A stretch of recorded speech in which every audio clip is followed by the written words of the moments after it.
Tu as répondu par l'amour à toutes mes infidélités. Tu n'as cessé de m'espérer les jours où moi je te rejetais. Ton regard est toujours empreint de compassion. Ton amour n'a jamais eu de condition. Tu es le souffle qui réveille en moi l'envie, la force de vivre. Tu es amour, en t'offrant à moi, tu m'as offert un avenir. Tu m'as montré le chemin, je l'ai abandonné tant de fois, mais tu n'as pas vu mes fautes. Tes yeux sont restés fixés sur moi. Ton regard est toujours empreint de compassion. Ton amour n'a jamais eu de condition. Oh, tu es le souffle qui réveille en moi l'envie, la force de vivre.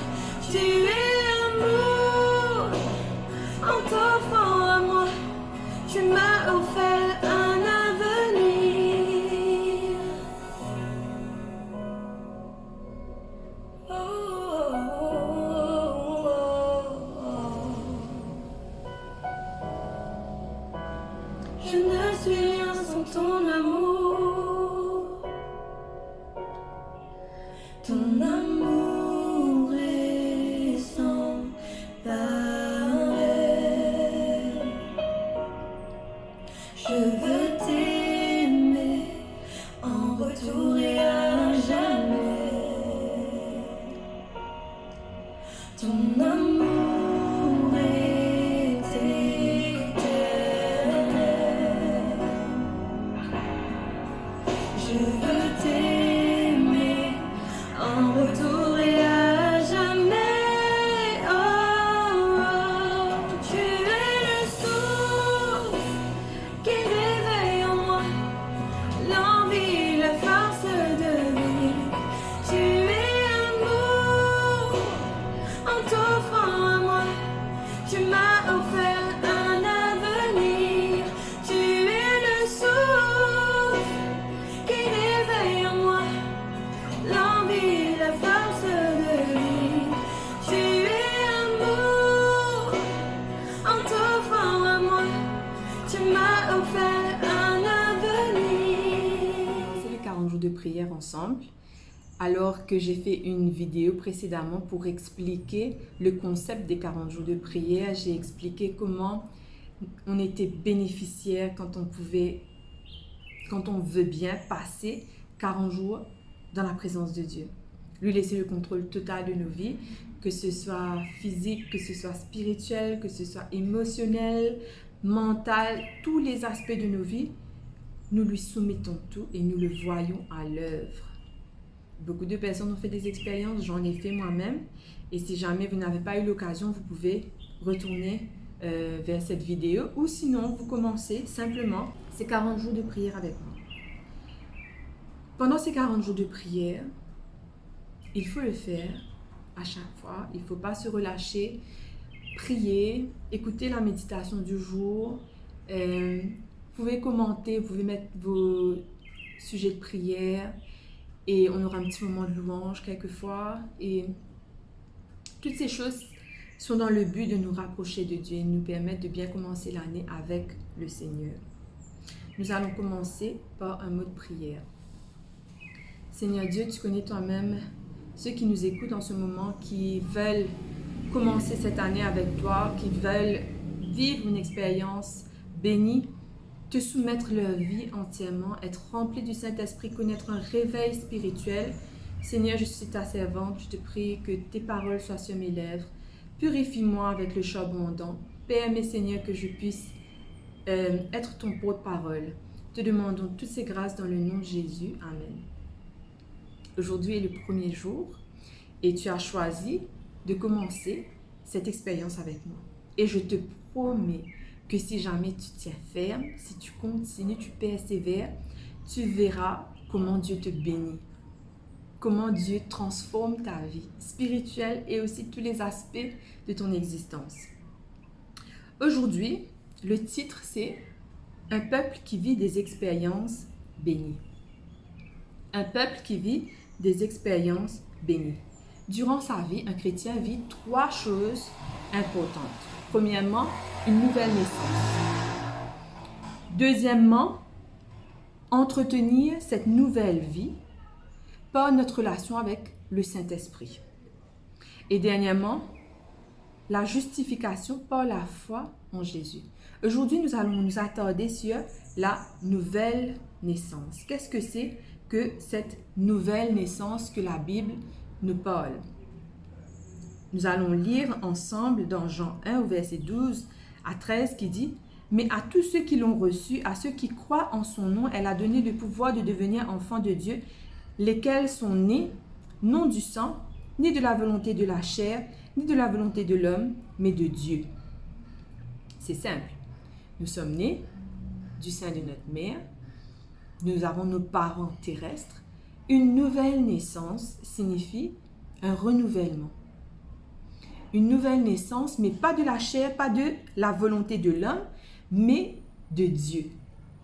Connaître une nouvelle naissance, on le fait à l'âge adulte. Lorsque nous prenons notre baptême, la Bible nous dit que Jésus avait 30 ans quand il a pris son baptême. Il va à la rencontre de Jean-Baptiste, son cousin, et c'est à ce moment-là qu'il prend son baptême. Et Jean va le plonger dans l'eau. D'ailleurs, le terme baptême, c'est baptizo en grec, qui veut dire immerger, plonger. Or, le fait de naître de nouveau exige que nous soyons assez matures pour comprendre comment marcher en nouveauté de vie. Comment marcher avec Dieu. Parce que si nous voulons faire un mariage, si nous voulons nous marier, nous n'allons pas nous marier étant bébé ou enfant. Parce que nous ne sommes pas suffisamment matures, nous ne sommes pas suffisamment prêts pour prendre des décisions. C'est pour ça que les parents sont là. Ils sont là pour nous guider jusqu'à ce qu'on soit assez mûrs pour prendre nos propres décisions, nos propres choix. Donc la nouvelle naissance, c'est la même chose. C'est le fait d'être mûr, de prendre la décision de marcher avec Dieu et de naître de nouveau. D'ailleurs, plonger dans l'eau, l'acte de plonger dans l'eau, c'est immerger, l'immersion dans l'eau qui fait que notre vieil homme, il est noyé complètement. Le vieil homme, il est noyé et quand on ressort, nous vivons en nouveauté de vie. Ça sert à ça le baptême. Et dans Jean 3, au verset 3 à 6, il est dit, Jésus lui répondit en vérité, je te le dis, à moins de naître de nouveau, personne ne peut voir le royaume de Dieu. Ce qui est né de parents humains est humain, ce qui est né de l'esprit est esprit. À quelle occasion est-ce que Jésus va répondre cela? Il y aura Nicodème, un homme très influent, un prêtre qui connaît bien, un pharisien qui connaît bien les lois. Il va demander à Jésus, qu'est-ce qu'il faut faire pour être sauvé? Et Jésus va lui dire, à moins que tu ne naisses de nouveau, tu ne verras pas le salut, tu ne verras pas le royaume des cieux. Ce qui veut dire que si nous voulons faire partie de ce royaume de Dieu, nous devons naître de nouveau, naître de Dieu. Ce qui veut dire que nous prenons la décision de changer de direction. Le péché, c'est aller dans la mauvaise direction. Mais lorsque nous voulons marcher vers Dieu, dans la bonne direction, nous devons crucifier le moi. Nous devons changer de vie. Nous devons changer de direction. Ce chemin qui mène vers l'amour, nous devons changer cette direction pour aller vers le chemin qui plaît à Dieu. Et comment savoir comment plaire à Dieu? Comment faire pour marcher et de naître de nouveau, de naître de Dieu. Il y a la parole de Dieu. La parole de Dieu est un guide infaillible. La parole de Dieu va nous montrer quelle est la volonté de Dieu sur la terre pour les hommes. En lisant la parole de Dieu, en étudiant la parole de Dieu, en nous conformant à ce que la parole de Dieu nous dit, nous pourrons marcher selon la volonté de Dieu, naître de Dieu. La parole de Dieu nous dit que nous devons naître de l'esprit. Si nous voulons vivre une nouveauté de vie, il faut être né de l'esprit. Jésus, lorsqu'il a pris son baptême, d'ailleurs, ce n'était pas nécessaire qu'il prenne son baptême parce qu'il était parfait, il n'avait jamais péché. Oh, le baptême, c'est renoncer à ses péchés, c'est vivre en nouveauté de vie, vivre une vie en conformité avec ce que Dieu désire, à ce que la parole de Dieu nous dit. Il n'avait pas besoin de cela, mais il l'a fait pour montrer l'exemple, pour que nous puissions suivre l'exemple que lui-même a institué sur la terre. Mais quand Jésus a pris son baptême, quand Jean-Baptiste l'a baptisé, une colombe est descendue et c'était le Saint-Esprit qui descendait sur lui. La nouvelle naissance, le baptême, est toujours suivi de la réception du Saint-Esprit. Nous recevons le Saint-Esprit lorsque nous naissons de nouveau. Et c'est le Saint-Esprit qui va nous permettre de vivre une vie en conformité avec la parole de Dieu. Quand nous serons appelés à faire des choix, le Saint-Esprit nous parlera pour nous diriger à travers sa parole, à travers notre conscience, à travers les gens autour de nous. Il va nous diriger, il va être présent dans nos vies. Est-ce que baptême est toujours égal à naissance, à une nouvelle naissance? Dans mon cas, cela n'a pas été le cas. Dans le sens que lorsque j'ai pris mon baptême, j'avais 11 ans et je voulais prendre un nouveau départ. Je voulais faire comme les autres en fait, parce que tous les membres de ma famille s'étaient fait baptiser et je savais qu'à un moment ou à un autre, il aurait fallu que je le fasse aussi. Ce qui fait que j'ai pris mon baptême avec la dernière cousine qui ne s'était pas baptisée. Est-ce que j'ai compris ce que c'était? Non. Mais je l'ai fait. Mais ce n'est que des années après, à l'âge de 15-16 ans, que vraiment j'ai compris c'est quoi. Que j'ai connu une vraie conversion. C'est à cet âge que vraiment j'ai changé, que j'ai recherché Dieu dans ma vie. Et si on veut avoir une idée de comment savoir si vraiment je suis en train de naître de nouveau, comment est-ce que je sais que je connais une conversion? C'est simple. Dans ma vie personnelle, lorsque j'ai recherché le Seigneur vraiment, j'étais attirée que par les choses spirituelles, la parole de Dieu, rechercher qui est Dieu, comment faire sa volonté, me débarrasser des choses que je sais qui ne sont pas en accord avec Dieu. Quand j'ai connu ma conversion, je savais que Jésus est mort pour moi, pour mes péchés. Et je savais que le fait de pécher faisait que je le crucifiais sur la croix. C'est à cause de mes péchés qu'il a été crucifié, qu'il est mort. Or, lorsqu'on sait qu'est-ce que ça a causé, qu'est-ce que les péchés ont causé à Jésus, on s'efforce de changer de direction. Je me souviens quand je me suis convertie, je me suis dit, ah, Dieu, tu as fait ça pour moi, tu m'as sauvé, tu as subi tout ça à ma place. Et là, je me dis, Satan, non, je ne vais plus faire ce qui te plaît. Je vais m'efforcer maintenant d'obéir à Dieu. Lorsque j'ai connu ma conversion, ma vie a changé dans le sens que je parlais de Dieu, je parlais de tout ce qui était spirituel, de ce que j'étudiais. J'étais passionnée, j'étais vraiment passionnée de la parole de Dieu. Et c'était que ça, matin, midi et soir, je parlais que de ça. J'étais vraiment dans un autre monde. Voilà comment a été ma conversion. Mais tout le monde ne vit pas la conversion de la même façon. Lisons 1 Jean 2 au verset 15 à 17. Il est dit, « N'aimez point le monde, ni les choses qui sont dans le monde. Si quelqu'un aime le monde, l'amour du Père n'est pas en lui. Car tout ce qui est dans le monde, la convoitise de la chair, la convoitise des yeux et l'orgueil de la vie, ne vient point du Père, mais vient du monde. Et le monde passe, sa convoitise aussi. Mais celui qui fait la volonté de Dieu demeure éternellement. Il y avait une citation une fois qui m'avait marqué, qui avait dit, il vaut mieux sacrifier un plaisir momentané et vivre un plaisir éternel que ça donner un plaisir momentané et sacrifier un plaisir éternel. Si nous naissons de nouveau, nous devons éviter ce qui vient du monde. Qu'est-ce qui vient du monde? C'est la convoitise de la chair. C'est quoi la convoitise de la chair brièvement? La convoitise de la chair, c'est je fais tout pour plaire à ma chair. Je fais tout pour me faire plaisir. Je mange tout ce que la parole de Dieu me dit de ne pas manger. Je fume. Je me drogue. Je bois de l'alcool. Je fais tout ce qui est néfaste pour ma santé, alors que la parole de Dieu nous dit ton corps est le temple du Saint-Esprit.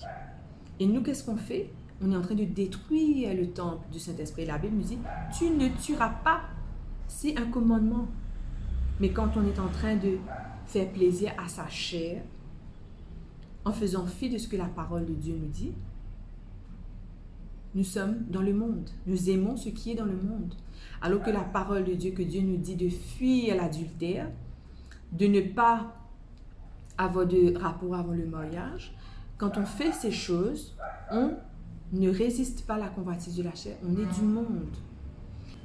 La convoitise des yeux veut dire je vois quelque chose et je fais tout pour avoir cette chose. Même si je n'ai pas d'argent, je sais que quelque chose, une femme ne m'appartient pas, un homme ne m'appartient pas, il est déjà marié, je le convoite et ce que mes yeux aiment, je fais tout pour l'avoir. Ce que les autres ont, je fais tout pour l'avoir. C'est se soumettre à la convoitise des yeux. Et le Seigneur nous dit que si nous soumettons à la convoitise des yeux, nous sommes en train de vivre dans le monde. L'orgueil de la vie. Qu'est-ce que cela veut dire? L'orgueil de la vie. L'orgueil de la vie, cela veut dire que je suis mon propre Dieu. Je ne fais pas ce que Dieu attend de moi dans sa parole. Je fais ce qui me plaît.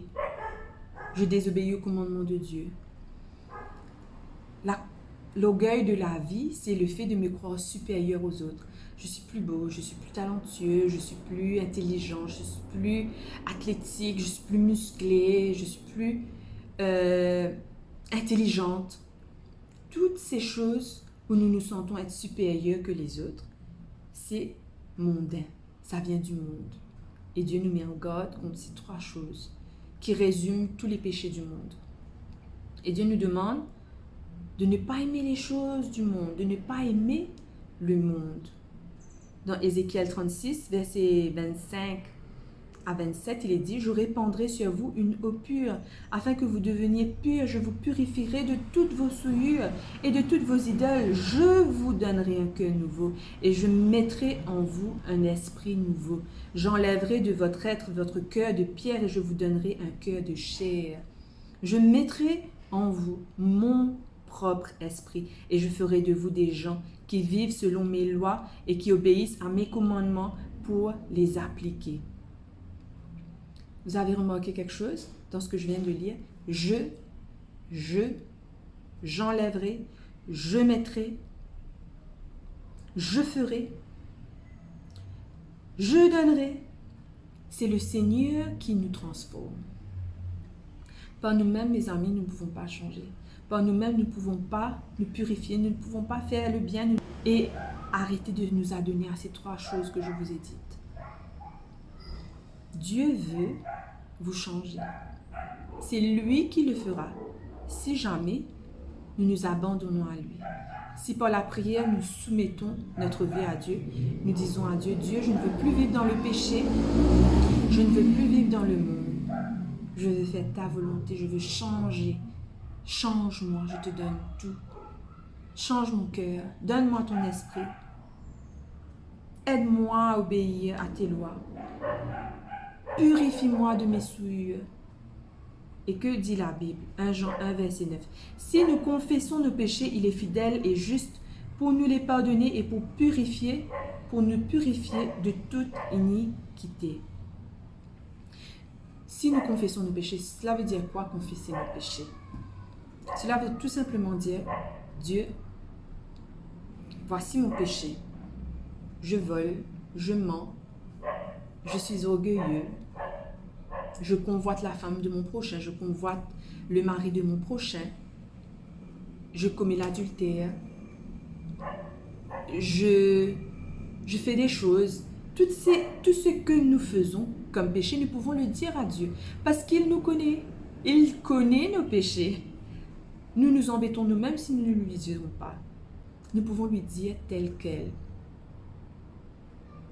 Et il va nous pardonner. Dieu va effacer nos péchés. Il ne va plus se souvenir de nos péchés. Il va éloigner nos péchés de nous-mêmes. Il va nous purifier. Si seulement on vient vers lui, on lui demande pardon. Il va nous délivrer.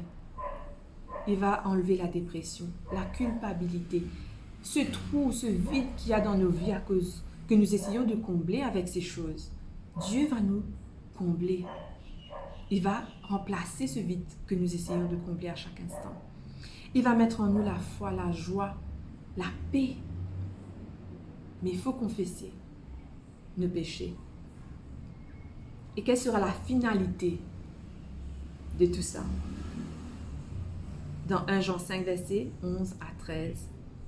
Et voici ce témoignage, c'est que Dieu nous a donné la vie éternelle et que cette vie est dans son Fils. Celui qui a le Fils a la vie. Celui qui n'a pas le Fils de Dieu n'a pas la vie. Je vous ai écrit ces choses afin que vous sachiez que vous avez la vie éternelle, vous qui croyez au nom du Fils de Dieu. Nous confessons nos péchés. Nous confessons le Fils de Dieu. Nous acceptons le Fils de Dieu dans notre vie. Et nous avons la vie. Si nous n'avons pas Jésus, nous n'avons pas la vie. Si nous avons Jésus, nous avons la vie éternelle. Peu importe quel a été tes péchés, peu importe quelles a été tes erreurs, tu peux recommencer. Jésus est prêt, il t'attend.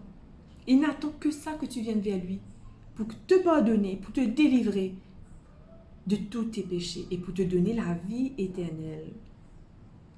Si aujourd'hui tu te repens, si aujourd'hui tu confesses tes péchés, tu acceptes Jésus dans ta vie, tu es sauvé. C'est ce que la parole de Dieu te dit.